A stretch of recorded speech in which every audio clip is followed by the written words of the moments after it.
গণ অধিকার পরিষদের সভাপতি ও ডাকসুর সাবেক ভিপি নুরুল হক নূরের ওপর হামলার প্রতিবাদ এবং ফ্যাসিস্ট সরকারের দোসর জাতীয় পার্টি নিষিদ্ধের দাবিতে নীলফামারীতে বিক্ষোভ সমাবেশ অনুষ্ঠিত হয়েছে। গণ অধিকার পরিষদ নীলফামারী জেলা শাখার আয়োজনে 30 আগস্ট শনিবার দুপুরে জেলা শহরের চৌরঙ্গি মোড়ে এই প্রতিবাদ সমাবেশ অনুষ্ঠিত হয়। কর্মসূচিতে একাত্মতা জানিয়ে অংশ নেয় জাতীয় নাগরিক পার্টি নীলফামারীর নেতাকর্মীরা।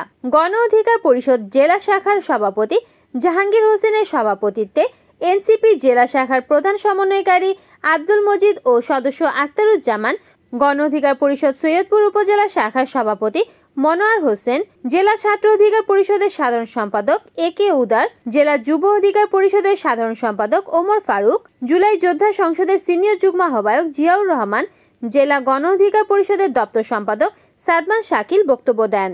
বক্তারা 29 আগস্ট শুক্রবার রাতে ভিপি নূরের ওপর বর্বরোচিত হামলার ঘটনায় তীব্র নিন্দা ও অবিলম্বে জড়িতদের বিরুদ্ধে আইনি ব্যবস্থা গ্রহণের দাবি জানান। রিপোর্ট করেছেন নীলফামারী প্রতিনিধি মোহাম্মদ মাইনুল হক, NN টিভি।